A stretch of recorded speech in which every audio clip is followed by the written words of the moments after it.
Happy Veterans Day, Team Trek family. Hope you guys are having a good weekend, being safe, enjoying the holiday, and I hope you're reaching out to your brothers and sisters out there, just checking up on them, letting them know that you're thinking about them. Speaking of that, I've got an awesome guest in the studio tonight. This is one of my best friends. We've worked together, we served together on the same detachment, and I got him in here tonight. We wanted to spend the Veterans Weekend together, just kind of talking over what we're trying to do. And without further ado, I want to introduce Steve Cargill. What's up, brother? Hey, thanks for having me, Ryan. This is a real pleasure. Yeah, man, it's an honor to have you here again. We haven't gotten to spend a lot of time over the last, I would say, 5 or 6 years together, but I finally got you out here, and now we get a chance to kind of talk to America, let them know what we're doing, why we're doing it, and really how we got to where we're at now. And when I keep saying we in this, but that's because it's Team Trek family. So if you would, I'd like to give the listeners at home some background on you. So if you would start off just where you're from, how all this got started with you. Yeah, how it all got started, like military, right? So, originally from Philadelphia area, Norristown in particular. So Eagles fan, Flyers fan, all that, sports wise. And so grew up there at 18, moved out west in Pennsylvania, 66 miles east of Pittsburgh to Indiana University of Pennsylvania, where I went to the ROTC. And that's really where it all started in terms of the military for me, was with the ROTC out at the university. Nice. So in high school, what kind of guy were you? If you had to kind of label yourself, and what groups were you associated with? I wouldn't say jock, but certainly athletic. Played soccer, moved on from that to football, and in the off season from football, played volleyball, and really enjoyed the volleyball. I think that was probably the most fun that I had. Football was also a joy. That was really where I was introduced to really what it means to be in a team sport, and probably the nascent stages of leadership, because you've got the quarterback is the leader for the offense, and then you've got usually maybe a linebacker that's in charge of the defense, and they definitely take on those attributes. And so that was my real introduction to moving in that direction of leadership, and getting to understand what it means to influence people. Okay, so then you start your college, find out about ROTC. Where'd you go? How'd that work out for you? What was it that kind of enticed you? Yeah, so it's kind of funny looking back on it now. Back in high school, I was I wasn't the best academically. 2.794 GPA. I applied to 3 colleges, got into one. It was IUP, Indiana University of Pennsylvania. And going there was the best decision I've made, because that was the first step in moving on from what could have been a completely different future. And I went to the orientation over the summer between senior year and starting the freshman year of college. And at the orientation, there was one of the cadre from the ROTC, one of the officers, showed up and gave his brief. And this was just shy of a year after 9/11. And 9/11, it had a profound effect on me. It happened when I was in school, senior year of high school. And I was probably in the only class in the high school that had a TV on at the time. I was in the newspaper class. I was one of the reporters for the school newspaper, and we had a TV on all the time in the classroom. And I witnessed what happened, and it really had a profound effect on me. But I still had to finish my senior year, And the feeling that I wanted to contribute and do something about that really lingered with me. And when I had that brief from the ROTC, it just clicked with me. I was like, this is how I'm going to give back. This is how I'm going to contribute. And so I went from there, and then started it off kind of slow with the ROTC, because it was one of those things. It could be an elective, which knocked out your gym or physical fitness elective, if that's how you wanted to take it. But that also allowed people to have a taste to see what it's all about. No commitment, but just try it out. And so I tried it out, and funny enough, I started it out and I had a beard from high school still and looking all goofy. And I really enjoyed it. It really piqued my interest. The class confirmed my decision to go in that direction. And from the beginning, you learn about leadership, how to do the very basics of moving people around in a formation, how to get PT underway, physical training, and just those simple things. And it was really interesting for me because I also was introduced to what was called the Ranger Challenge team.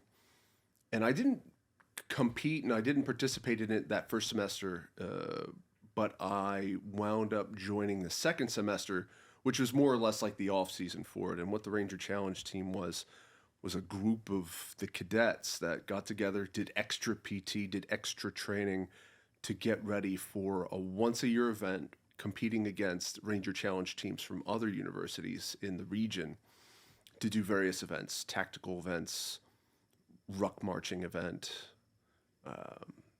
weapons event, land navigation, and several other things. And it was really cool. It was nothing that I had ever done. I had never done anything like these events before. And it was like, man, this is cool. And this is a skill, a set of skills that really enticed me. And I want to learn more. And I drove forward with that. And so I decided to continue on with it, did the Ranger Challenge team in the second semester, and moved on from there. And it was funny because as I became more interested in it, the cadre saw that and they were like, "Yeah, we want to keep Cargill around, but we don't have any scholarships really to hand out. Those have been handed out already. They've already been assigned. All the 4-year scholarships are handed out, and they had a limited sort of offering. Are you a nurse? Are you going to be a nurse? No? Well, we don't have any scholarships at the moment unless you were already selected way ahead of time for a 4-year scholarship and you did really well academically in high school, things like that. So that didn't pan out. But what they did have, and I don't know how this worked out, but it worked out for me. They were like, "Do you want to be a paratrooper?" Like, paratrooper? Well, yeah, that sounds awesome. Jumping out of airplanes?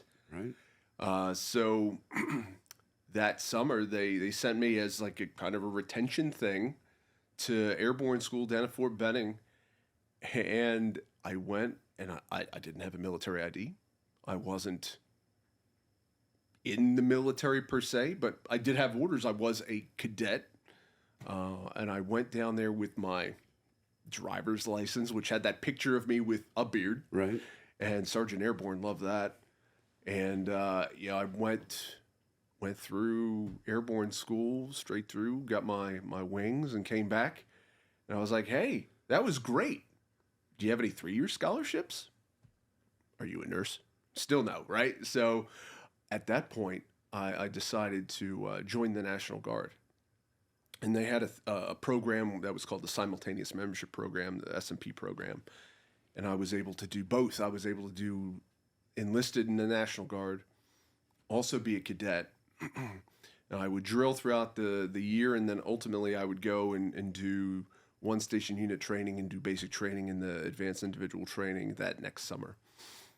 And I had gotten to know through the Ranger Challenge team, a man who became a great mentor of mine, Sergeant First Class Toby Angove, and this guy was inspiring. epitome of a leader, someone who inspires, someone who inspired me in both action and his presence, really.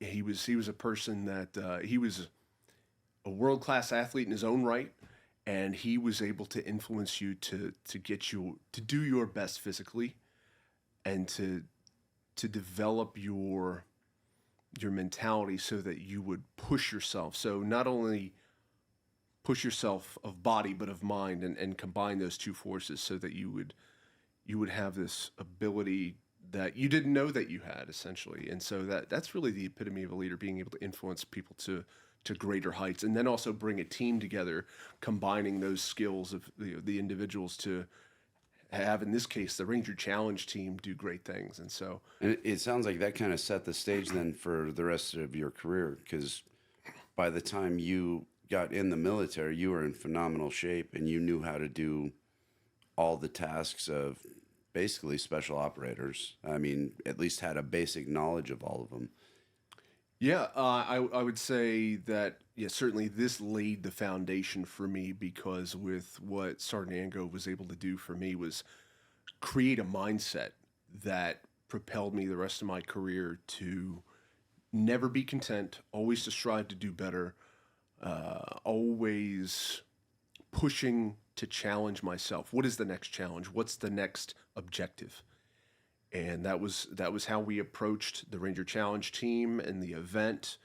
And I was surrounded by not only Sergeant First Class Angrove, who was inspiring, but the other cadets around me. It was a unique cast. And I feel very fortunate to have been surrounded by them, because they all pushed themselves. We all pushed each other. It was a positive atmosphere, and they were all highly competent, intelligent, and capable.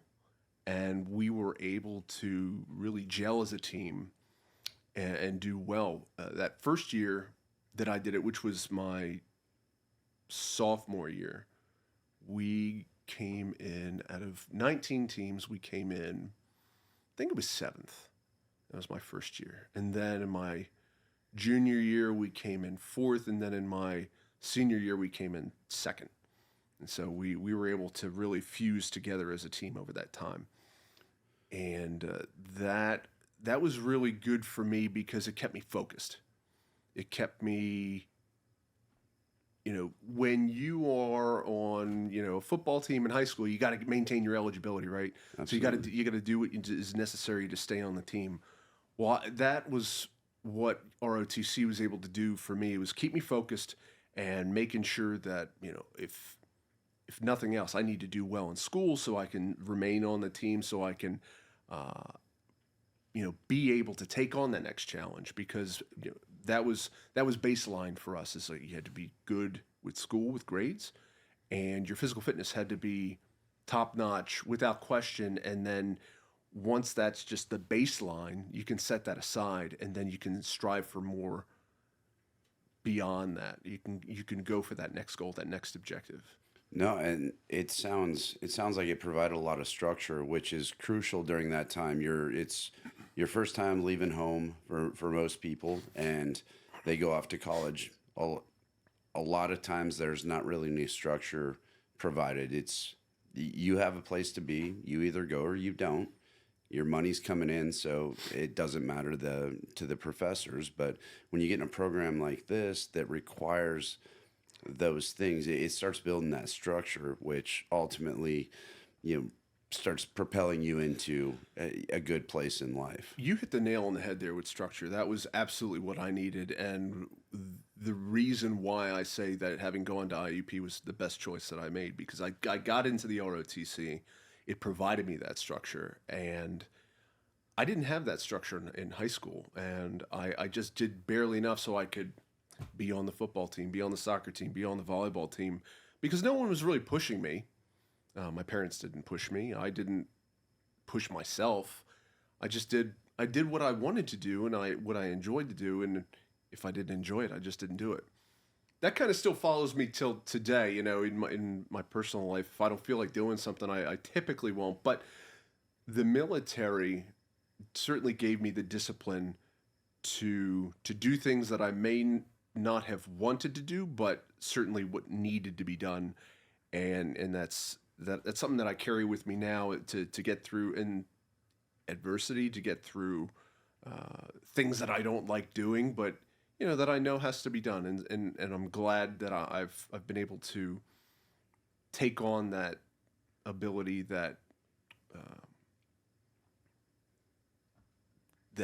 discipline, because I it's made me a better person. See, and as you're describing that, I'm hearing a lot of competition, right? And that's it's really resonating because most people stay in their comfort zone where they don't get challenged, right? They don't go out and compete to do anything. Now you provide them structure and you start challenging them, and they're at the same level with their peers and they're all continuing to increase. With that structure and with those challenges, it teaches them that they can achieve new limits, and it really does, like you say, kind of propel you into a life where you understand that you can accomplish tasks and you can get to that next place. I love that about the Army. And I didn't do ROTC, not in college anyway. Did in high school, a lot different, right? But the way you're describing that's how I look at the Army. For me, it really just started giving me those opportunities to challenge myself. Yeah, absolutely. The being able to challenge myself and accepting challenges. That's something. There's two parts to it. There is the challenge, and you have to accept the challenge. That's right. And I was put into an environment where I learned to accept challenges, and I learned to not just accept them, but go after the challenge. Absolutely. And so that, and you have to set aside fear. You can't have trepidation, and that's one of the big aspects of leadership that they really ground into us, is that don't be afraid to volunteer. Don't be afraid to take on challenges, and you're going to be challenged. Take on those challenges that you know and understand, because there's also going to be challenges out there that are just going to blindside you, and you're just going to need to muddle through. You're going to need to get through, and don't be afraid of it. That's right. I love that. Absolutely. Okay, so get us to you enlisting, or Yeah, so I enlisted in the National Guard, and so I did that simultaneous membership program, and that took me all the way to the end of the university. I commissioned back in May of '06 as an infantry officer and active duty. Went down to Fort Benning, knocked out all the schools, and wait, hold on, knocked out all what schools? oh, okay, right, yeah. So went down to Fort Benning, and at the time they had what was called Basic Officer Leadership Course 2. The 1 was considered the ROTC, that was considered Basic Officer Leadership Course 1. Then I did 2, which was just a program at that time that it was a fusion of officers from all different corps, whether you were Nurse Corps, Infantry Corps, it didn't matter where you were coming from, you all got the basic tactics and leadership training to guide others, be iteratively a leader and a follower, and do that multiple times over so that you get some more practice. Really just a follow-on of the same sort of tactics training you did in the ROTC. Did that, then went on to Bulk 3, which was the Infantry Officers Basic Course. And that was just, for us, the Infantry Basic Course, just Ranger School prep.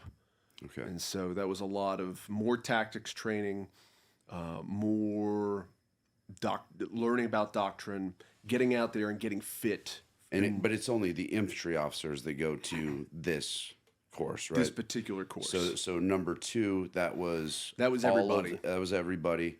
Now you're specializing in what your branch is, right? Yeah, what the branch was. Okay. And so, yeah, branch being infantry, getting ready for that next step, which was all the infantry officers were going on to, it was the expectation, still is an expectation, go right to Ranger School, because that is the premier leadership school for, the Army, for brand new officers in particular. Wait, you said it's a leadership school? It is a leadership school. Tell us why, please. So it's a leadership school because it puts you in a leadership position, one, for you to Everybody. be everybody will go through a leadership position several times, and you'll be evaluated. Not only do you learn how to be a leader, but you learn how to be that follower, which is essentially what you had been practicing on in those tactics trainings all the way from university with the ROTC Bulk 2 and then the Infantry Officer Basic Course, all leading up to this essentially a culminating event, you going to Ranger School.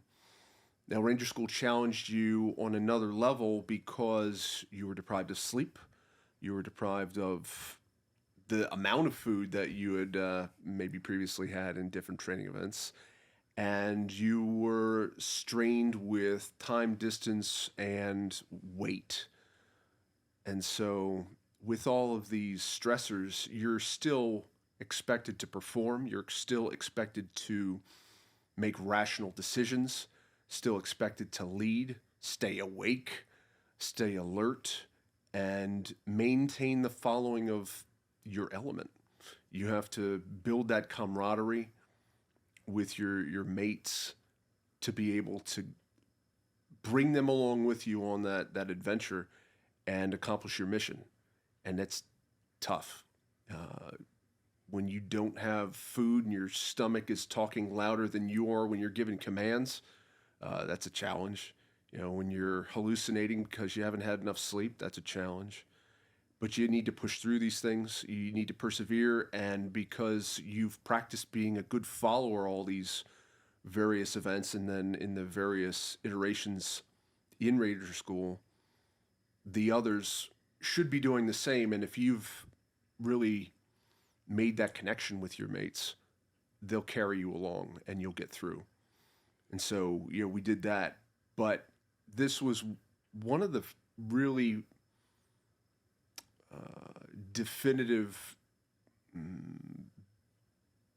adversity challenges that I faced because I failed Ranger School the first time. Okay. I didn't make it through. I recycled in Mountain Phase, got through Mountain Phase a second time, went through to Mountain Phase, recycled Mountain Phase, and then I went forward, and then I went to Florida and passed Florida. I passed, but I had been peered out in Mountain Phase, and then I peered out again in Florida Phase. Even though I got my go, I was booted because I didn't cooperate to graduate. And this was a huge lesson that I learned leadership-wise, is that it doesn't matter if you like the people to your right or left. If you have a mission, mission comes first, and you need to do what's necessary to accomplish that mission.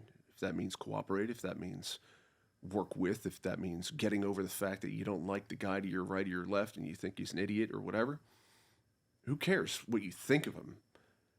Influence that individual to do what they need to do. Be influential to have them want to follow you and just get through the mission.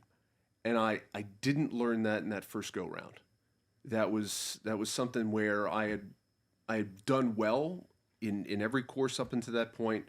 You know, distinguished military graduate, Recondo, whatever. I was number one in my class for the ROTC, all that jazz. And I definitely had a big head about me. Well, let me just give a quick pause on that one. So you faced one of the biggest challenges when we were together in Afghanistan. When you talk about facing that adversary, having to work with somebody that you just really despise, and you know who I'm talking about. Mm-hmm. When you work with other militaries, a lot of times you're not going to see eye to eye with the commander you might be working with. So I imagine that challenge was easily met, or much easier met, having learned what you did in Ranger School and with peers. And I was going to ask you about that. I was going to ask you to explain kind of that peer system, because you can be a rock star and do everything just right as far as the grades are concerned, but then you always have that peer issue. That's a separate evaluation, yeah. Yeah, absolutely. Well, I'm sorry to have, I just wanted to let you know that I acknowledge that it worked because that was a very hard person to deal with, and you knocked it out of the park. Well, thank you, Ryan. Yeah, that's what training's for, though. You hearken back to your training, and you have to think to yourself when you approach a similar situation later on that I've seen this before, and what I did before was more challenging. I can get through this, and this is how I'm going to do it because I've gotten through it before, and I have a model, I have a base from which to deviate to figure this out. And that was absolutely what that first experience at Ranger School was for me. That was a shock to the system, and I went to my unit without a Ranger tab, and at that time, 2006, it was April 2007, because it had May of 06 I graduated and commissioned, did all the training, and then finally popped out of Ranger School in April of 07. And I went to the 82nd Airborne Division, and all the brigades were gone. They were all deployed, and I arrived, and my commander, who was the rear detachment commander, was like, "Okay, I could send you downrange, no problem, but you'll never get a platoon. You'll never be a leader, and it's going to be a short career for you." In the 82nd. In the It's 82nd. just not going to happen without a There Ranger are tab. expectations, and that's one of them, that you have your Ranger tab, because what the Ranger tab is essentially, for anybody in private sector, the Ranger tab is like the MBA, the Master's of Business Administration degree for the new lieutenant. That is the bona fides that says this guy is capable of doing what needs to be done tactically, and he's capable of influencing and being a leader, and ominous dominus, he can go out and do. And so I didn't have that. And so he was like, or I could send you right back to Ranger School. But first you have to go to our prep course here at the 82nd, and you got to get back into shape. So I was like, okay, let's do that. I will go back to school. So I went and did the prep course at the 82nd, knocked that out, got back into shape over the next 2 months, and then went back to Ranger School in July of 07, and then went straight through.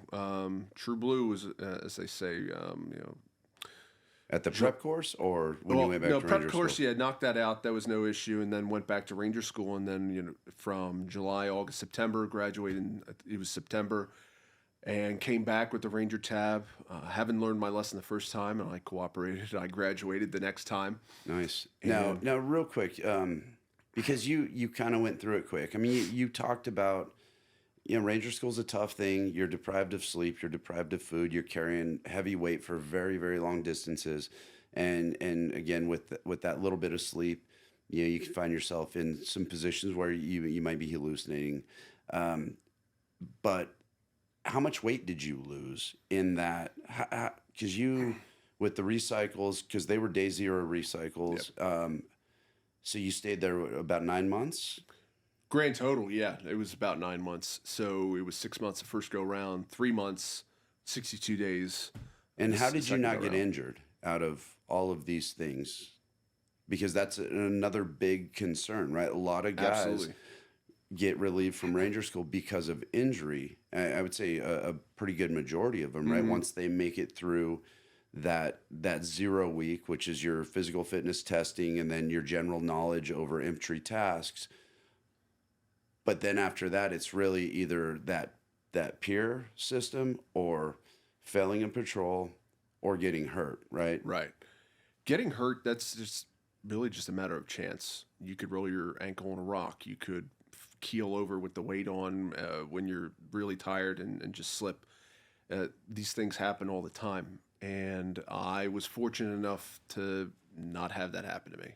I did have one episode, though, in my first go-round through Ranger School where I went through a patrol, just did my patrol where I was evaluated, came back, it was late, it was cold, I was tired and hungry, and we were standing around the bonfire, the platoon in the squads, and I was tired as shit, and I was wobbling back and forth next to the fire barrel, and then suddenly I went face first towards the barrel, but my buddy next to me, thank God, was paying attention, and he tackled me and probably saved my face. Yeah. because I would have busted it on the front of The front ambers of the. right, of that barrel, that burn barrel, and I was like, "What the hell is going on?" You know, Yeah. I'm on the ground suddenly. And you'll But see people go down just like that. yep, So I believe Ranger School is considered, if not the hardest, one of the hardest schools in the United States Army, and it's in all of our branches, I believe. It's right up there with them. yeah, it's really dense. You know, you get 62 days worth of work, and you're working every day. You're working long days, minimal sleep, and it's certainly not a gentleman's course where you get downtime to relax and recover or anything like that. You're trudging through every day, one after the other, one foot in front of the other. Well, now tell us about the payoff to earning that tab. So you got back to your unit now, and they're ready to send you down range, or where are you going now? Right. So, yes, I wound up graduating, and then, but each time I went through, to an earlier question for Ranger School, I lost about 30 pounds, grand total, each iteration. 6 months, I lost 30 pounds because I had the ability to recover a little bit during the recycle phases, but ultimately 30 pounds, and then again another 30 pounds with the summertime straight through. And so, yeah, that took me down from 200 to about 170. And but then, yeah, got the opportunity to go back to the 82nd, and yeah, got my ticket to go downrange. My unit was still downrange, downrange being in Baghdad, Iraq during the surge in 07, 08. I was able to get out there late in October of 07 and then stay out there till mid-March of 08 and conduct operations throughout Baghdad. Okay. And so how long did you stay in the 82nd? I was there from April of 07 until August of 09. And was that to go to selection? That was the time that, yeah, I departed the unit to go to selection. Okay. And How was that for you? Yeah, Special Forces Assessment and Selection, SFAS, yeah. Okay. How'd that go for you? It went well. I was selected. You know, it was another grueling event. I, similar to Ranger School, lost a ton of weight. I think I lost about 25 pounds in 21 days. What was the most challenging thing for the Special Forces qualification course? So selection was just not a problem. It was just like Ranger School, roughly a little easier. No, it's a completely different beast in that you're not really messing around with tactics. It's a true gut check individually, and then you do get a team portion, and it's a lot of time on your feet. But then there's also downtime, so there's the mental aspect of it too, because there's a lot of unknowns, and your mind just starts playing games with you, and you see other guys, they succumb to that. But I would say that I was fortunate not to have that take place for me, and I was able to get through, and I was ultimately selected. What prep did you do before you went to the Q course? Lots of rucking. I'm sorry, before you went to selection. The selection. Lots of time with the rucksack on the back, and an intense workout routine, trying to make sure that the legs were strong, that I could run long distance, that just trying to keep focused, always knowing that there is a goal that I'm trying to achieve, and that I'm walking away with that goal achieved, and there's no stopping me. That's the mindset you got to approach these events with. I like that. You were still a platoon leader while you were prepping to go to selection? I was. I had just finished my platoon time, 22 months of it, in July of 09 there, and then that next month went August to selection. And we did reverse cycle, which is to say we did everything at night because it was so damn hot, and it was ridiculous how grueling it was because of how hot it was, and we were paired together with people from all over, but there's a particular group of students who were, the 18 X-rays, the individuals straight off the street, essentially from the recruiter to going through this particular pipeline. And they did the cadre for those guys did a really good job prepping them physically, and they were all studs with running and rucking. And they put a lot of people to shame, because if you couldn't keep up a lot of times in various events, if you didn't keep up and you didn't maintain the standard, whatever distance it was, you were cut and you were done. So I came close a couple of times because those guys were just really damn fast. I remember they were in great shape. So Q course, you said, went very well for you. Was it more of, did you feel yourself doing a lot of instructing kind of as a captain going through the Q course with a bunch of enlisted? You were put in leadership roles while going through the course? Yeah, absolutely. You're counted upon, having been already in a position of leadership where you're expected to have a certain body of knowledge, and you've got individuals who were those 18 X-rays or other junior enlisted that haven't had much experience, and you are teaching them about various things, getting them on par with everybody else, making sure that your little group was where it needed to be cohesively as that group to move on to the next objective. So yeah, there was a lot of enroll as a student, double work as being that mentor to bring everybody onto the same page. So in the Q course, you're doing peers in every phase, right? Absolutely, yeah. When you went back through Ranger School the final time and you went straight through, how'd you peer? I peered middle of the road, exactly where you want to be. You were essentially a gray man, right? Where it wasn't shiny. It wasn't the shiny object, wasn't the quote unquote spotlight ranger, and also wasn't the worst guy on the team where, everyone thought that you didn't carry your weight. So, Gotcha. Which is right where you want to be, because you should have the spotlight on you when you are the leader, but when you're not the leader, you're the follower. You're doing what needs to be done. So there isn't nothing to be highlighted there, but you just need to do your part. Right. You talked about earlier, you have to know how to follow to know how to lead. So Right. there's a time you got to follow, and that's doing your role and being your part. Now, when you got to the Q course, do you remember how you peered there? Same, middle of the road. People were, I guess, satisfied with having me right to the right and to the left, and were confident in having me in their foxhole. Nice. Which is the question you're always posed. Would you have this guy in the foxhole next to you in a battle? Do you trust this individual to have your back, protect your life in your foxhole? That's right. The going through, do you have any guys with Ranger tabs on your selection team, or on your basically your Q course team going Yeah, through? most of the officers were infantry officers, and so yeah, they had the Ranger tab.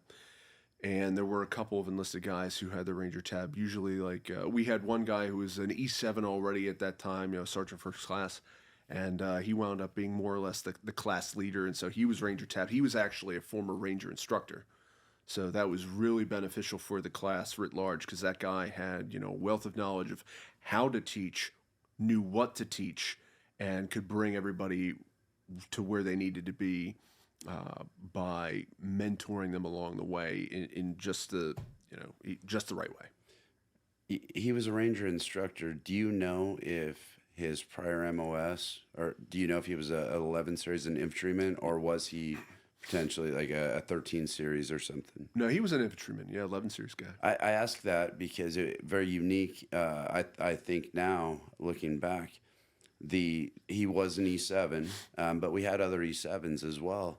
But he was the only one with a Ranger tab, and he wasn't an infantryman, and they put him in charge of everybody. So kind of speaks a little more to what is put into the Ranger tab. Yeah, the value. The value. Put into Thank it, yeah. you.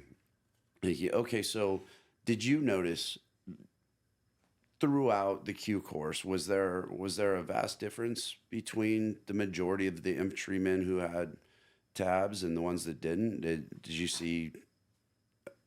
How'd you feel about it? No, I didn't see too great of a difference. There was what really needed to be there was the drive, the passion to be there, the physical fitness, and then everything else could be taught. So if there was any difference, it was in the lack of understanding of the tactics, which is what the Ranger Tab guys brought to the table. They brought that understanding of the tactics so that those relatively junior guys could be brought up to speed, and they wouldn't have any problem when it came to doing small unit tactics and things like that. Okay, that's awesome. So you make it through the Q course. When did you get assigned your group, and what was your language? How'd that go? I forget exactly when it was they assigned. I think it was before, or like right at the end of selection, if I'm not mistaken. They told you what it was, and so I got first of the 10 Special Forces Group, which was Stuttgart, Germany, as my location where I was going to be stationed, and Russian as my language. And I wanted to. I was trying to at the beginning try to get through as quickly as I possibly could. I was like, "Hey, I speak German. Is that good enough?" They're like, "No, learn another one. That's not one of those defense critical languages. It's not on the list. So pick a different one." And so I put down Russian, and I feel very fortunate to have had the opportunity to learn another language. It's been advantageous. So where did you learn German? I learned German in high school, and I picked German over French, or we actually had Latin too in my high school. Over the other languages, because my grandfather, he spoke German, and my grandfather, he learned German later in life for work. He was an engineer, and he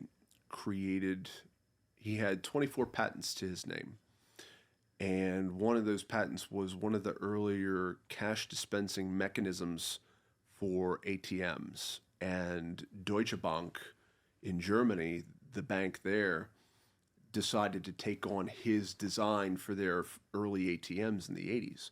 And so he decided that since he's going to have to go over and consult with them, that he would learn the language. And he wound up learning it pretty well and made many trips back and forth to Germany to consult. And so he learned it, and I learned of this. But as I got older and it came time that I had an opportunity finally in ninth grade to start learning German, he had already retired and forgotten it all by that time. Oh, no. So all that was left were the stories, which were awesome, and I loved talking with him about all his awesome times over in Germany. But yeah, I was like, "Hey, let's talk," and he's like, "I don't remember it." I'm impressed that you're one of the few people that I've talked to that retained a language from high school. A lot of people, they get through 3-4 years of a language and they don't have the confidence to even try to speak it, and they let it go right away. So that's pretty impressive. So the German, like I mentioned before, I did things that I enjoyed, and I didn't do the things that I didn't enjoy. I wound up enjoying the German. It was a challenge for me.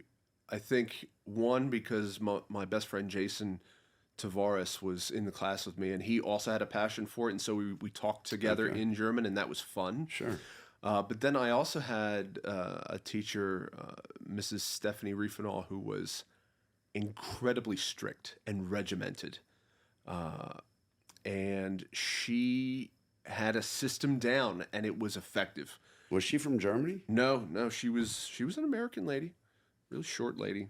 Okay. She had been teaching at that point for like 20 years already when I started learning in ninth grade. And you would show up to class, check the homework. Meanwhile, a tape was going that you were repeating whatever the lesson was back after the pauses of the tape. She would check the homework. After the homework was checked, you would do a vocab test of 10 to 20 words every day. Every third day was a section test. Once a week was your chapter test. And it was one after the other. You would go through all those things. And I feel very fortunate that I had her to bring me through that, because the French class next door, they baked, they watched videos, they did other silly things, and no one ever really retained it. No one, Yeah, it was a waste of time. It was a waste in of time. a lot of cases, in my opinion. Yeah, and so it would wound up being a waste of time for so many. And then I was having trouble with conjugating verbs, and she kept me after school. It was a detention, essentially, because she saw something in me and was like, I'm going to make sure that this kid can figure this out. Good on her. And had me like Bart Simpson writing on the chalkboard over and over some saying. I was regurgitating and rote memorization, figuring out the process for conjugating verbs and many verbs over many days. Well, I hope she gets a chance to see this and hear that you retained it and it worked out, because she put forth that effort in you, and I love hearing that, man. So let's get back to your career so we don't get too far off track. So 10th Special Forces Group, you get there. Go. Yeah, I got there on September 12th of 2011. And immediately we had a trip on the horizon. Things were all planned. I had the team sergeant at the time, Jason Burkhart. He was a great guy. He had everything planned out, and I barely had to plan out anything because he had everything to the Nats ass detail planned out until we had a deployment on the horizon. And so what that allowed me to do was get into learn my trade on the job. It's OJT, essentially. You know, you arrive as the officer on a Special Forces team. You're the summer help. So that gave me the freedom to really dive into the craft, because I didn't have to worry about coming up with that long-term calendar. I could worry about figuring out what the hell my job was, first of all, and then also dive into the near-term planning of, we had a trip to Hungary to do a partnership development program with the Hungarians in preparation for ultimately going to Afghanistan with them. So real quick, so the team that you went to was a specialty team as well. It was, yeah, free fall team. When did you get an opportunity to go to the free fall course? So that was something I had to wait for. I had a slot immediately, but the slot wasn't until April of 12. So I had a good, let's see, like 8 months of not being qualified and watching all the guys jumping out of the airplane, you know, free fall, while I got to, you know, maybe do static line if that was available at the you know, whenever they were jumping, and you know, be the dirty leg, essentially, as they would call somebody who's not airborne qualified at the 82nd on the team, until it was, you know, my time to finally go to school. And I went in April 12, got my qualification, and came back to the team. Okay, nice. So you were prepping, went to Hungary to prep for the deployment. Right. Did the deployment. That was... It was a 30-day event. Okay. Yep. So that was November into early December, and then we had the holiday, had a ball. Then in January went to Have-Ace, which is that choose your own adventure course that you yourself had an opportunity to run later on in your career, it was incredibly fun. It was, hey, what do you want to train on? What do you got? We have everything. What do you want to do? Yeah. All right. Here's our menu, right? Yeah, here's the menu. So that was awesome. That was an incredible opportunity to start off the Special Forces career with, and seeing the width and breadth of the capability of an ODA on display and being a part of it. Did that, and then immediately transitioned back from Florida to Germany, and we did winter weather training in February. In March, we did a partnership development program with the Poles in Hungary, or not in Hungary, Poles in Poland. Then I left that early to go do the free fall school. Then I came back. I was supposed to do, we were supposed to do a level 1 free fall certification in Eloy, Arizona. That got canked. Instead, we recovered quickly and used that German of mine to come up with a contract for doing some free fall jumps at just a skydive place in southern Germany. And we knocked that out, and we got our qualification doing that. Immediately after that,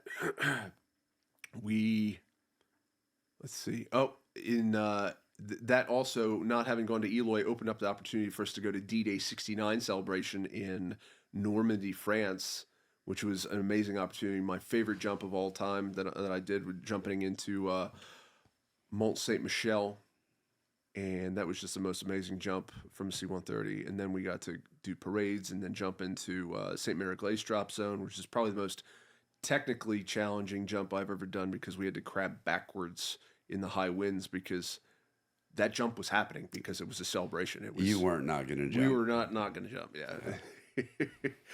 Yeah. After that event, went back to Hungary for another PDP, and then we came back and we went to Poland and did some training, another PDP with their PDP with them over in Poland. After that, came back to Germany. We did our Cephalic, which is the close quarters combat, advanced close quarters combat training for a unit in Special Forces as our pre-mission training to go to Afghanistan. Then we got a little bit of leave, and then we went to Afghanistan, and that was a 9-month deployment. So it was bang, bang, bang, had one thing after the other, incredible op tempo, go on an average of 1 out of every 2 days while in Germany overall. And that was probably a greater tempo. It was a greater tempo than that during that first year. I was on the go all the time. And then finally had the opportunity to stabilize by going to one place for 9 months and going to Afghanistan. Okay, so you've been on your detachment now for right at a year before you guys went into Afghanistan. Right. And that whole time was just nonstop. Sounded like you were gone the entire time getting ready for that deployment. Everything was setting the stage for that. So you do that deployment, successful deployment, brought all your boys home. Yep. Where do you go now? At that point, came back, and then I transitioned from being an ODA detachment commander and became the company executive officer, where I was managing logistics, managing essentially everything that the commander decided to put on my plate that was on his plate, and a lot of administrative functions, etc. More leadership responsibilities in that position? Yeah, absolutely, yeah. Learning how the enterprise functioned and how we plugged into it so that we were able to set conditions for the ODAs to do their job. And then I was the rear detachment commander for a couple of months. And then I wound up PCSing ultimately after my 3 years in Germany and went back to Fort Bragg, where I worked at the G33 current operations section of the Special Forces headquarters, Special Forces Command Airborne, at that time provisional. And at that point, was there for a little bit and was looking to make my transition from active duty, but they snagged me for one last deployment and went to Iraq, where I was the current operations officer for SOGIDIF-I, Special Operations Joint Task Force Iraq, for 4 months. And my wife was pregnant, and she had our baby after I got back, so I was able to curtail that a little bit, a couple of weeks, and get back to see my daughter Aubrey born.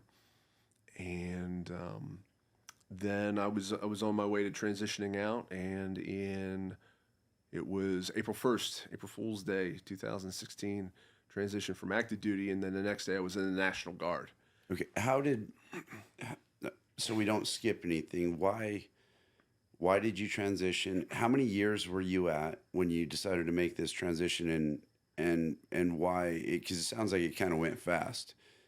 You're deployed, then your daughter's born, then now you're changing to National Guard. What's going on during all of that stuff? So I was 1 month shy of 10 years active duty, and originally I was thinking, hey, I'm going to make this a 20-year career at least with active duty. And I had signed a contract, GradSo is what it was called, graduate school additional service obligation contract, before I graduated from the university and commissioned originally, so that the Army would pay for any grad school that I get accepted to. And I had a certain window of opportunity to do that between my 5th and 11th year active duty, and then my additional service obligation was 3 years on top of the initial 3 years that I had signed up for through the ROTC, so it's making it 6 years mandatory to start. And then at that sixth year, so 6th year to 11th year, sorry, not 5 to 11. 6th to 11th year, I had that window to go to university. And at this time, there was the government shutdown, there was sequestration that was going on, and so there was a lot of fiscal reorganizing that was taking place. And so as I was coordinating with HRC, the headquarters command, or the Human Resources Command, I was like, hey, this is where I'm going to school. And this is at the 11th hour in April of 2014. And I was supposed to PCS during that summer and then start school at the Johns Hopkins site in DC is where I wanted to go. And they were like, oh, hey, about that. Sequestration is hit. There's no more money in the pot. And we unfortunately can't support that now. So we're going to have to find something else for you. And so at that time, I had accounted for myself all along the way. I had my slot to do school. Right. All the while, everyone else, the battalion commander got his favor to go to the assistant S3 position, and other people got this position, that position. You planned on using this, and that was the plan. That was the plan up until... And now it's pivot time. Yeah, the very fine print at the bottom of that contract was, unless, based on needs of the Army, it can't be supported. Well, ultimately, it wasn't able to be supported because of sequestration. So through circumstance, now you've got to pivot at, like you said, the 11th hour. Yep. Now you got to figure out what it is. So National Guard. Yep. So at this point, I decide, okay, essentially what they had for me was go to this job in the basement of headquarters, Special Forces Command, or go to Joint Readiness Training Center, JRTC, down in Fort Polk, Louisiana. Both jobs that I viewed to be, dead-end jobs. And so I was like, I got to make my own opportunity at this point. So applied to go to the Department of State and wound up doing that day to day afterwards when I transitioned out of active duty. And then simultaneously, though, went to the National Guard. And I was very fortunate in that regard. I was able to... I guess backdoor the system is what it seems to, how everything seems to have played out. I went to a recruiter and was like, hey, I'm interested in going to the National Guard. Where can I go? And he pulled up the thing. He's like, hey, this is where all of our, all the gaps are, all the slots that are open. Where do you want to go? And I was like, well, I want to try to figure something out midway between, here at Fort Bragg and DC. What do we got? And found Bravo 320. Bravo Company, 3rd Battalion, 20th Special Forces Group, which is located in Roanoke Rapids. And I wound up spending my next five and a half years there. It was my home. Okay, so just because I don't want to gloss over this, Steve, because really what we like to talk about here in Team Trek is a lot of the mental aspects and where you were in your headspace and time. You've got a plan that you and your wife with a new baby have set in motion. It's been there because that plan was there. You chose to basically those evals, they meant something more for other guys than they did for you because you had already made the decision that you didn't need that help. They did. So you basically allowed the other officers who needed it to take those higher evals. And you already had your plan, so you were good. How was that when it was just pulled away from you, and now you have a family? You don't have a pension coming now because you're getting out of the military. How was that for you, and how did you get to even think to apply to the State Department or National Guard? How did that go? It was gut-wrenching because it was last minute and you had a plan and suddenly there's no plan. I didn't even have a contingency plan because I didn't think that this could possibly happen, right? So, very quickly I had to come up with backup plans. And, I wound up applying to the Department of State and wound up getting in, thankfully. But that answer didn't come until very late. I was already on terminal leave at that point before I got the phone call. And so I was reaching out to private sector, with resumes, seeking out various avenues, different types of jobs, consulting jobs, advertising jobs, all kinds of stuff. I was fortunate. I was able to participate in a program for an apprenticeship with Omnicom, which is an advertising company, big one up in New York, and go to Madison Street. You think of the show Mad Men with their advertising, that sort of thing. And I participated in a veteran apprenticeship, a special operations specifically apprenticeship challenge where I interviewed with the CEOs of the sub companies in Omnicom to see if I could win this apprenticeship. And the apprenticeship, provided you with a salary that was commensurate with whatever you were earning in the military, and you get to, over the course of 1 year, do quarterly the apprenticeship at different sub companies of Omnicom to see where, what you like best, what you perform best at, what was your flavor. And then ultimately they would seek to provide you a full-time job someplace in the organization at the end.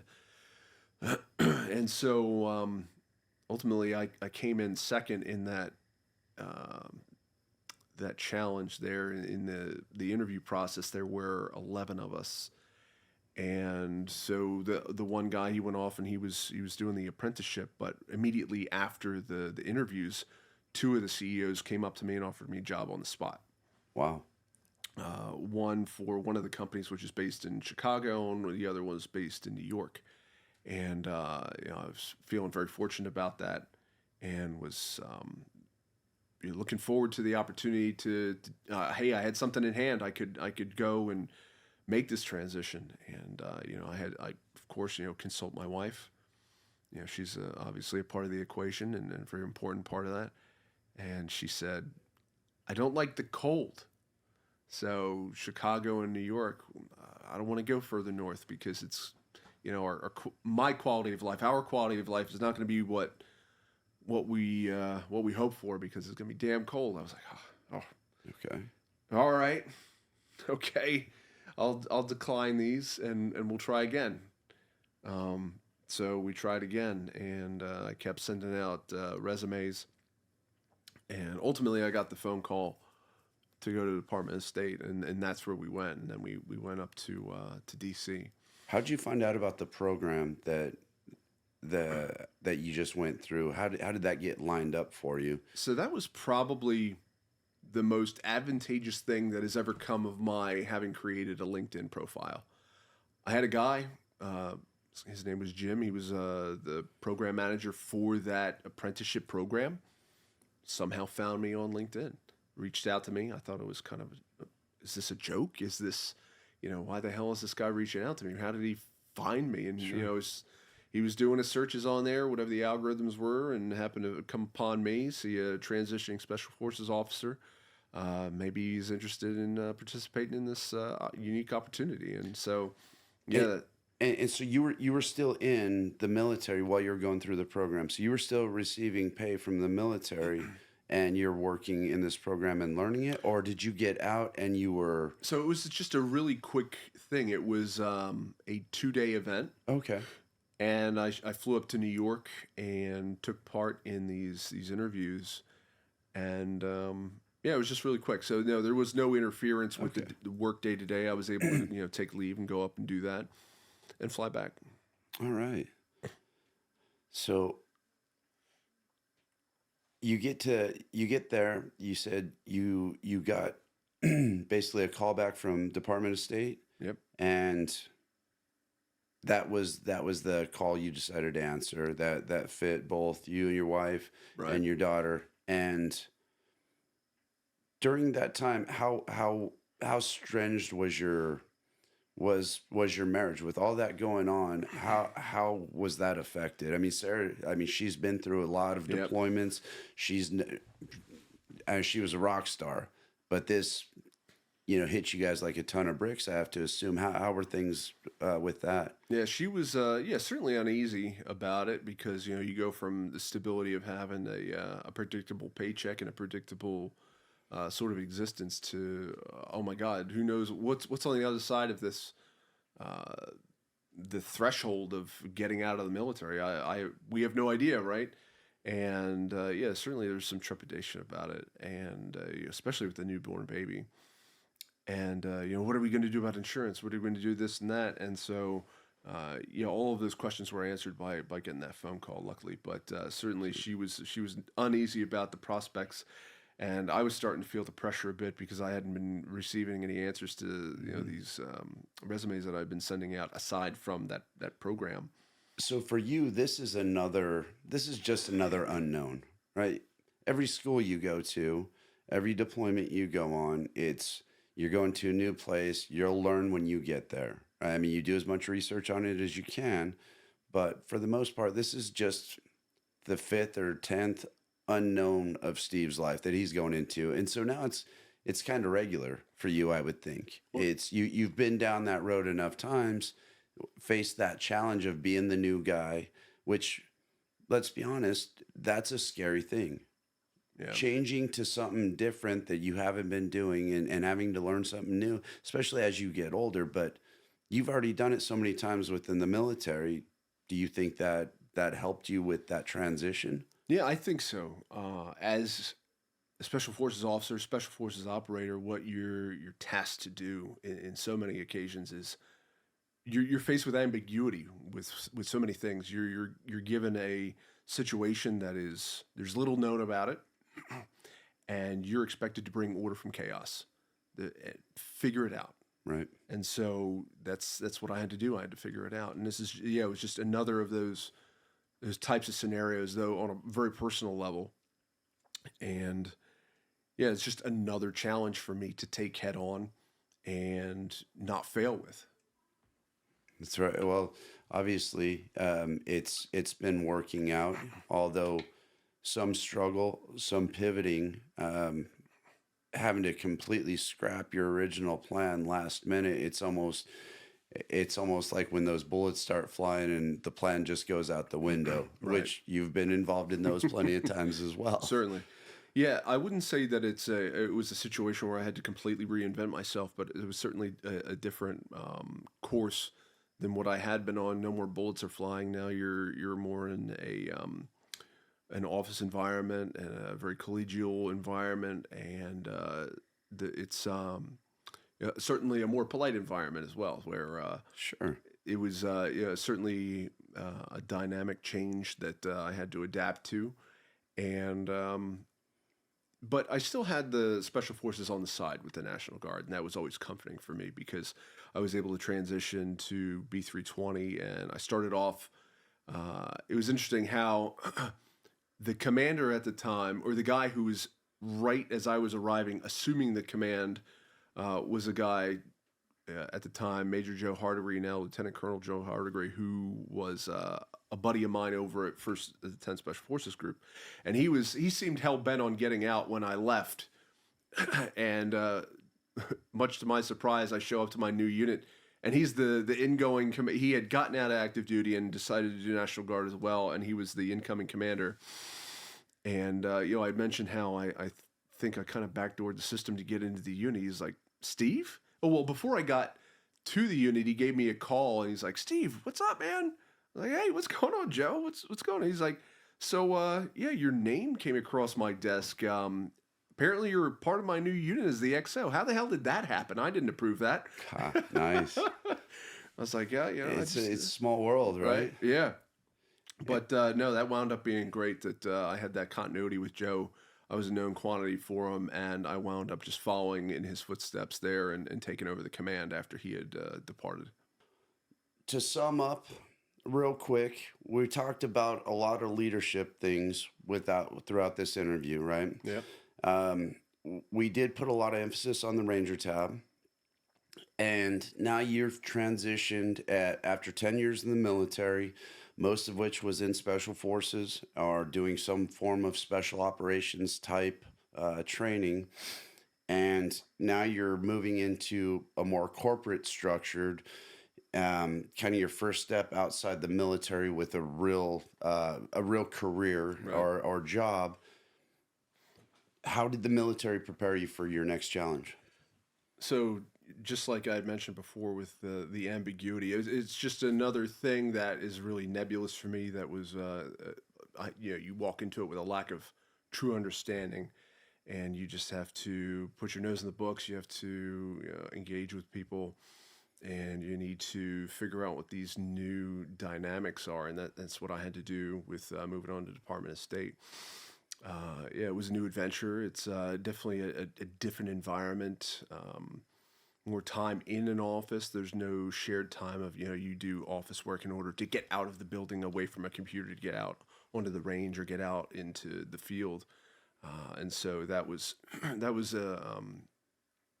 something that I had a bit of an adjustment to because I really enjoy getting out to the field. It was always, I'm in the office in order to get out of the office. So there's light at the end of the tunnel. Right. Yeah. Sure. But no, this is a different situation where you're always in the office, and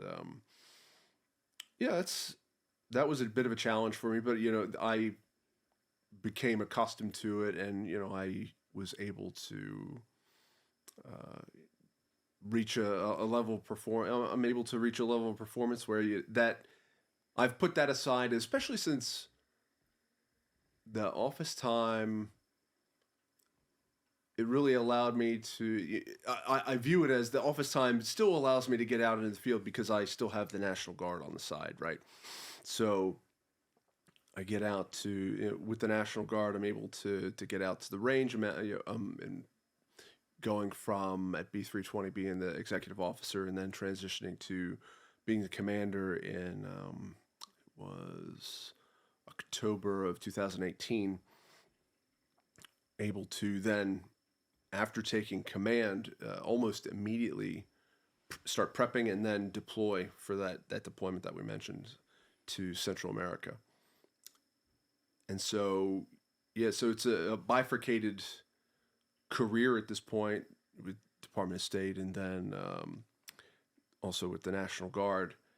And it was, and having two full-time jobs, what I saw myself doing was it's just a constant state of reprioritization. I don't believe in any sort of thing called work-life balance. That doesn't exist. Not for me anyway. There is what you are doing and all the effort and focus that you're putting into it, and everything else is on the back burner or off to the side. And you're aware of it. You've set conditions for it to, be at whatever level or situation that those other things, you've set the conditions for them to be there in steady state. But what you have directly in front of you, whether it was being in the office at DOS or being with Special Forces, that was getting the primary focus. And then when you're done, having done a good job and put all the focus that you could into what you have right in front of you, then you reprioritize and then you switch. And that's how I view things. A lot of high-ranking individuals from the military, when they get out, they transition, and they are basically starting over. And there's a little bit of filling out phase. In some cases, the company they work for may have a similar structure as the military. Right. You have managerial roles, you have leadership roles, which when you're in the military, you don't really hear a lot about the managerial roles, but that would be, our sergeant's major, our NCO corps is kind of how I would view the managers. They're doing the talent management. They're placing, for the most part, the majority of the soldiers in those positions. So I would consider that a manager role of an NCO. Yeah. I've noticed that the structures, it seems like you have a lot of management positions and then project management, things like that. And then you have team leader positions. How would you describe that, how those things work that's different than the military? So I would say that everyone winds up doing managerial things. And you can be assigned as a manager or assigned as a person who is in charge, but you have to prove yourself as a leader.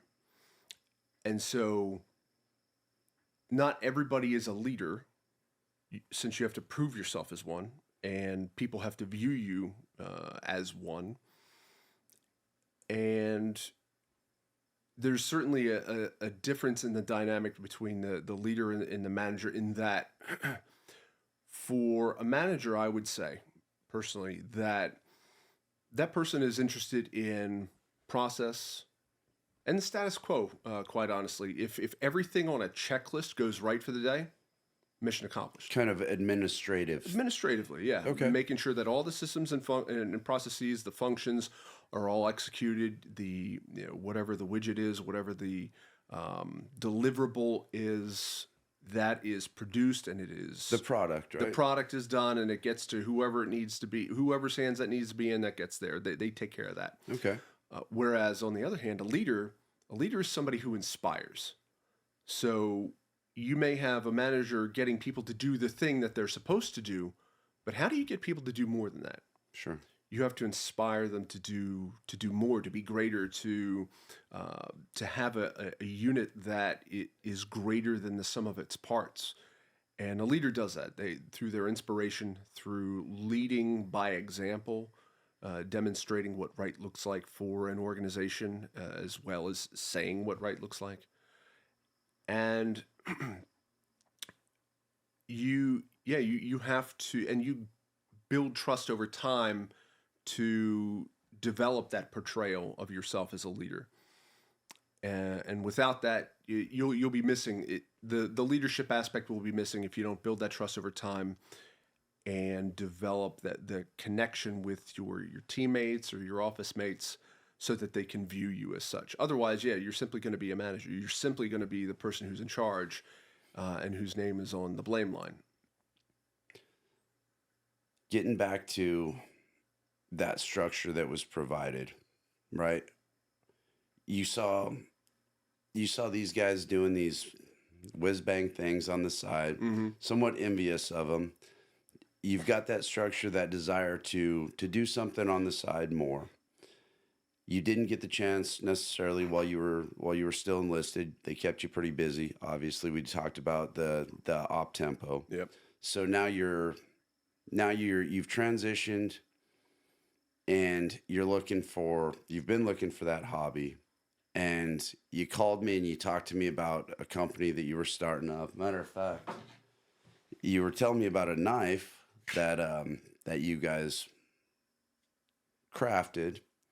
Tell our viewers a little bit about this and what's going on with you on the side now. Yeah, so the knife that you have there, that's Sine Pari's opus. And so the idea with leadership, it's an art and a science. And so opus being something that is a piece of art, usually dealing with music, but we'd like to have something that's commensurate to the sort of role that we're trying to prepare people for with Sine Pari, and that is to be a leader. And so a knife to accompany the leader, that's our opus.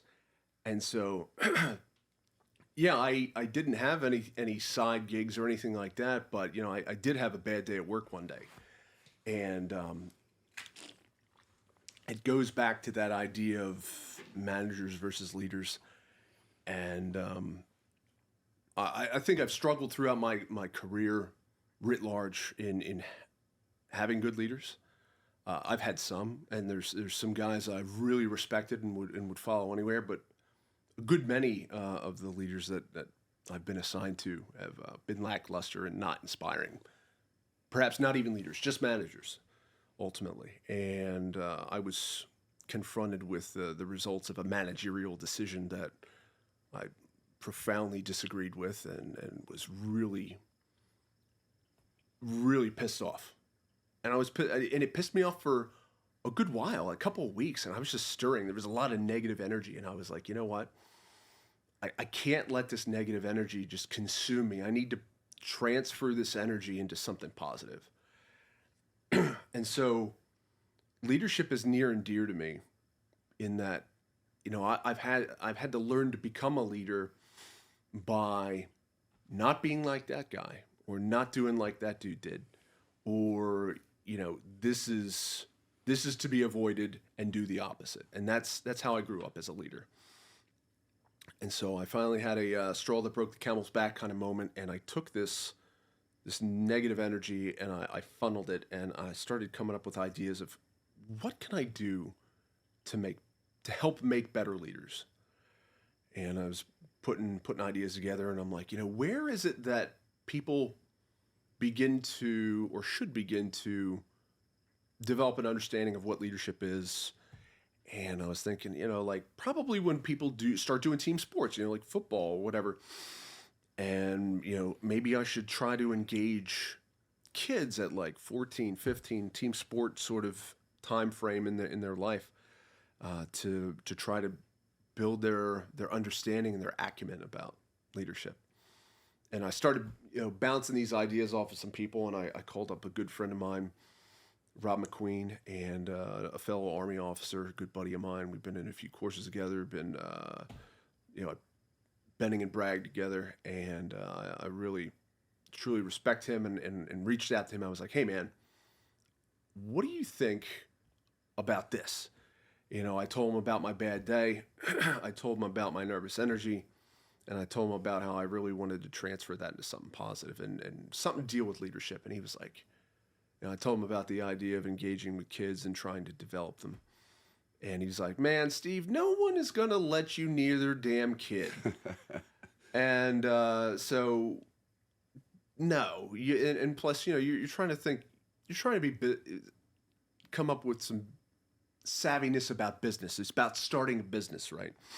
And he's like, well, maybe we should focus on industry, right? Where we can create something that people will go to, and that we can develop a business for. Otherwise, what you're thinking of is more of like a foundation, and we need to do fundraising and things like that. And so let's try to make this a business. I was like, okay, all right, let's see what we can do business-wise. And we started tossing ideas around. He's like, I really like what you've got going on. Let me put this to another guy and see what he thinks. It's someone I really respect, and that's Chris Perry. And so he briefed up Chris on all this, and he was like, yeah, Chris thinks it's a great idea too. Why don't we all get on a phone call and build it out and see what we get? And, I knew Chris, he came with Rob. They did an event with Waves for Water, which is a nonprofit that does clean water projects around the world. And I was fortunate enough when I was in command of my unit down, the AOB down in Central America, to be able to bring them out. And they were able to combine with my military units on the ground to do a clean water project in Honduras. And so awesome. I got to meet Chris there, and he was like, yeah, you remember Chris? Like, yeah. So yeah, I really enjoyed getting to meet Chris. And then, we began interacting, and iteratively, about once a week, we would have a meeting and we'd develop ideas of what could we do.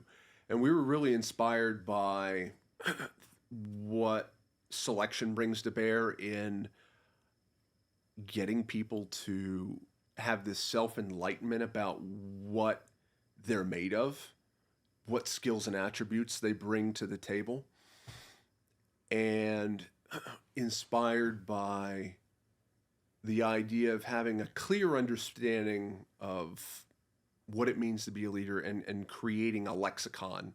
And so inspired by, doctrine and having a common lexicon, being able to be on the same page with saying precise words about precise meaning of things for leadership. And so, all right, what can we do there? And then began fusing all that together. And so I wound up coming up with a leadership framework, and how we understand Sine Pari leadership to be. And it revolves around a couple of key points. Revolves around resilience, 1, engagement, 2, and then vision. So we use the acronym REV.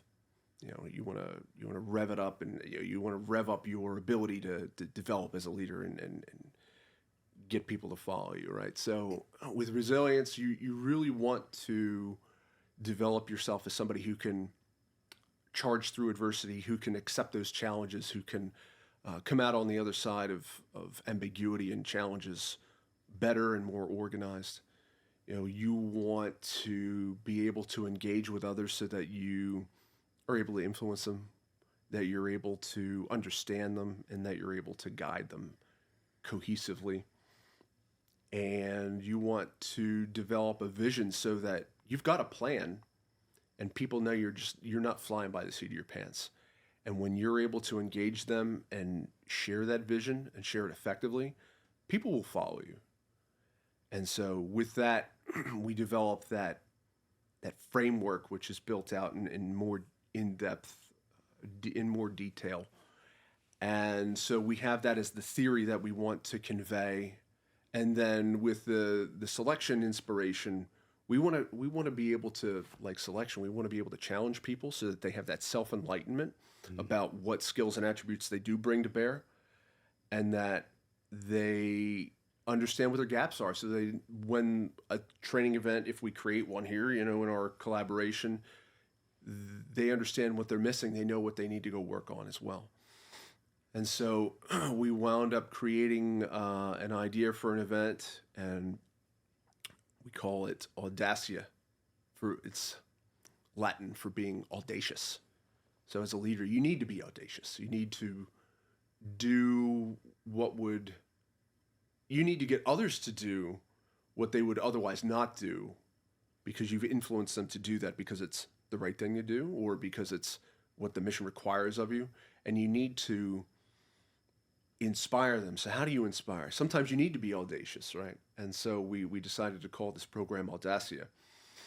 And it's going to stress people, put them out of their comfort zone with weight, distance, time, and it's going to stress their patience. It's going to stress their ability to engage with others in an environment. And we were very fortunate to be able to develop a relationship with somebody in Texas to allow us to use their 1,200 acres of property to create this program on that property. And we were being inspired by selection. We created some events where you have leadership scenarios where, as a team, iteratively changing out being leader or follower, that you're addressed with scenarios that cause you to think through whatever this adversity, this ambiguity is, work with your team to develop a solution. And so there's a bit of a round robin section, and then there's a culminating event, and this takes place over a long period of time, like 48, 72 hours, limited rest, limited sleep, limited food. And so you're challenged by all those things, similar to Ranger School, like what we talked about, where people's true colors will come out under this stress. Oh, they do. And so, but all along the way, the instructors will guide, will advise, and will try to lead someone to the right conclusions, so that they can get something out of this event over the course of the 48, 72 hours. And the idea is too that anybody can do this. It's not only for the most fit or for the most daring. This is an event for people who are across industries, who are from an office, who are from a workshop, or from a warehouse, or wherever you are. We understand that people need to find a space between the theory of learning their craft in either university or trade school or whatever it is, and getting onto the job where everything counts. Your ass is on the line as soon as you get there. There needs to be an opportunity for these people to practice and experiment, to determine what those skills and attributes are that they do bring to the table, understand the ones that they need to develop, and then learn about leadership from the very beginning, so that they understand what it is, one, and then they are able to then practice and experiment wielding those skills and attributes effectively and efficiently, so that when it comes time down 5, 10 years down the road, when they get tapped on the shoulder to say, hey, you're in charge now, they're ready for it. Right. They want it. Because what we've seen is that there are so many people that don't want to take on that challenge of being a leader, and so many that are just ill-prepared, and that they're learning on the job or after the fact, and everyone's at a disadvantage. So having an environment where there's zero attribution and it's penalty-free is key for these people to grow and experiment and learn what they bring to the table and what they need to seek out to further develop. And that's what we ultimately fused together with our brainstorming over several months, and were able to develop this course. And we ultimately put together a pilot, ran it through with 12 people, and were able to work out the kinks, and we're ready to put together our first class for customers here in the coming spring. So, if I understand this correctly, this is a customizable to that individual.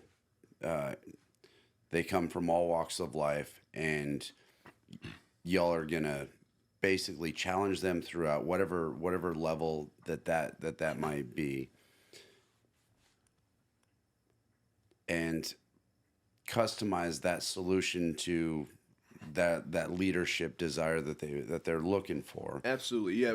The instructors will keep a keen eye on each one of the participants to ensure that they are stressed to their limit of stress, right? So for those who are really physically fit, the challenge for them is to effectively bring along those who are not as physically fit on the physical aspect of it. Sure. And the challenge for those who are not as physically fit are to bring together whatever their skills and attributes are in order to make meaningful contribution to the team, and then also get through. That's the pluses that they bring, and then their challenge is the physical aspect of it. So you're pulling out those natural attributes of these individuals. You're letting them know in real time where they're strong, where they're weak, and how to work to improve those things or lean upon each other, right, to build that out. Yeah. So prior to the course, they'll get a letter with information about our leadership construct, the framework, so that they'll have that understanding of that common lexicon. We'll go through that in some classes and with some vignettes and some examples, historic examples of leadership, and for them to have a firm understanding of how to use that lexicon and how to understand it. And then as they go through the round robin and ultimately the culminating exercise, they'll be able to think to themselves in a context, what are they working on? What are they doing? What skill or attribute are they wielding or drawing upon in order to succeed in that moment?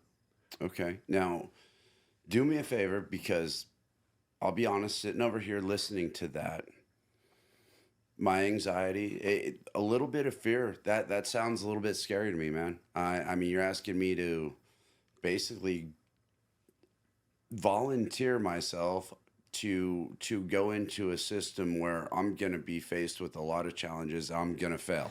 It sounds like you're going to put me in a position where I'm probably going to fail, or I could potentially fail.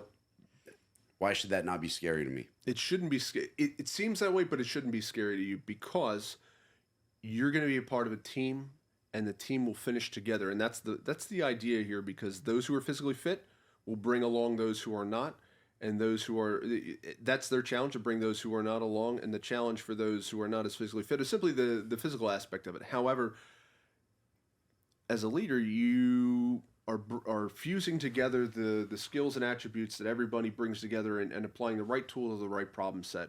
And sometimes you don't need a fast person in order to do something that requires the mind. You don't need someone to be able to do 1,000 push-ups in order to come up with a plan. Sure. And so you're relying on everybody's the best that everybody brings to bear, and figuring out where they best fit. And so as a team, the intent is for everyone to make it at the end. And so really, the only way to fail is to give up. This sounds like Team Trek, 100%, right? It takes a team to get all the way to the end. The intent is to get there with the entire team, right? A lot of challenges along the way, but ultimately the only way that you don't get there is by giving up. Right. And with a good leader, you develop a sense of belonging on a team for everybody, with building that trust. And so with a sense of belonging, why would anybody want to quit? You feel like you belong there. You are integral to the team. And if you aren't there for the team, then the team might fail. So you can't quit. That sounds like the challenge to me. That right? is the challenge, yeah. getting on the team, being part of that team, and bringing what it is you bring to the table, whatever that might be. But going through those challenges and actually accepting that and learning what it is you bring to the table and how to develop others and how to account for people as well. That all goes into play. How do I learn more about this? Where are you guys located? How do I find you? Well, you can find us at our website at sine-pari.com. So that's SINE-PARI.com. We're on all the socials. And also, we have our own podcast, the Without Equal podcast. And you can find the Without Equal podcast on the socials, primarily Instagram as well as LinkedIn, and then also, too, on Spotify. No, what do you guys talk about there? We talk about leadership, quite frankly. We've had some guests on where others have had their podcasts they've shared their experiences with that, shared their leadership experience with us. We talk about leadership challenges in real time as various world events have come up. We've had discussions, and when I say we, that's myself, Chris Perry, as well as Rob McQueen. We get together and we do it remotely.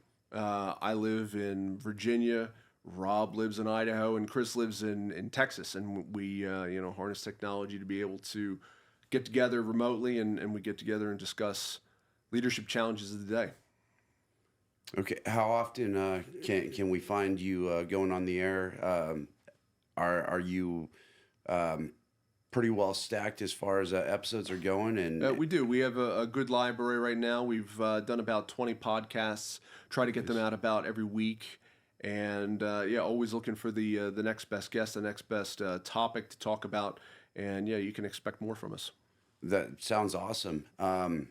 How long are they generally? Is it something for the ride to work? Do you recommend it ride there, ride back? Is this something I need to sit down and focus on? So most of them are about 30 to 45 minutes, and we have one or two that are long form, get over into hour and a half, 2 hours talk.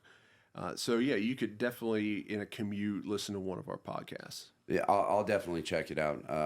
If there's one thing I know about Steve, I've always looked up to him as a leader. You've always been rock solid. You've always taken on the team's, what the team wanted to do, right? It's like you looked at your team, you asked us, how should we attack this? And you always took our word. But when you had to make hard decisions and you didn't have the opportunity to give us the say, you made the right decisions. And I think you're a phenomenal leader, man. I will absolutely listen to these podcasts, and I really do. I hope everybody out there checks them out. Much appreciated. So what's next for you? Where are you at now, and where are we going? So Sine Pari is my passion project right now. That is the primary focus. But I am looking to make that transition from over 20 years in government and jumping into the entrepreneurial space. And so looking to delve into some franchising here in the coming year, and looking to move on to a new location. So we're in the research phase for all these things. Still got a bit of time ahead of me as I go through the retirement process. And we'll see what we have here in the next 10 to 12 months. Okay, that sounds awesome. Let me ask you, you hear a lot of transitioning members talk about losing their identity when they left. You kind of got to hold on to it because, again, you stuck around in the National Guard. Did you feel any loss of identity when you transitioned from active to Guard and into the civilian realm? So I would say no, that I haven't lost any sense of identity. There's a famous saying, I said I speak Russian, and so with in the KGB, for KGB agents, бывший KGB оперативники не бывает. So that's to say, hey, there's no such thing as a former KGB agent, right? So there's no such thing as a former Green Beret. So I see myself as a Green Beret forever. So there's uh, that's not going away. I think that that identity is solid with me, in that I'll continue to seek out opportunities that involve Green Berets, remain active in the community, and see how I can give back. And so I intend to really be active with the community in that way. Uh, and identity as a leader, Sine Pari really allows me to jump on that and continue in that vein with developing my leadership acumen, because that's just like anything. You should always seek to continue to learn. I feel that I am a work in progress with all things leadership included, and I have the opportunity with Sine Pari to continue to grow in that vein, as well as my endeavor seeking out franchising opportunity and delving into business, seeking to continue to grow my leadership acumen in those veins as well. So a lack of identity or a loss of identity, certainly not, but it'll come in different forms. That makes sense. We talk about during that time in the military, we all did it for different reasons, but ultimately we always felt like we were helping, we were improving somebody's life, and we were doing something for a reason as a team. When you leave the military, a lot of times that's tough. That's tough to find again, but you found it, and I think you said the key word there. This is the way you're giving back. So, in a way, by giving back, you're still helping, you're still providing, and I think for a lot of our brothers and sisters that transition, there are absolutely plenty of opportunities all around us and ways for us to continue to give back and continue to not lose that identity that we had when we were making a difference. Yeah. And I challenge everybody to take on those roles and responsibilities and give back, be there for people. I love challenging, right? That's always the thing that gets you off the couch, right? You have to have a challenge. You have to have a reason to do it. So keep putting out those challenges, man. I love them. So. Thank you. Yeah, and as I transition, I think about where I came from, and with part of the leadership framework for Sine Pari, resilience. I think that to be resilient, you need to surround yourself with good people, and that you are effectively the sum of the closest 5 or 6 people that you surround yourself with. So, me personally, I want to continue to surround myself with the caliber of people that are Green Berets, that are special operators, because they push themselves, they give of themselves, they're great teammates, and quite often I'm surrounded by people that are better than me, and I want to grow to be as good and as great as they are. So, it's always good to surround yourself with amazing people, to strive to reach that level, and I don't want to ever not be in that sort of company. No, I love it, man. And again, I can't thank you enough for coming out. Veterans Weekend, we finally got to do this. We finally get to sit down, and I love you, brother. I just want you to know, anytime, any place, I'm always there for you. Pick up the phone. I'm just a phone call away, and I will accept that challenge to be there for you. And I challenge our viewers to do that exact thing for somebody. Be there for them. Suicide is a real thing still amongst our brothers and sisters, and we can end that, right?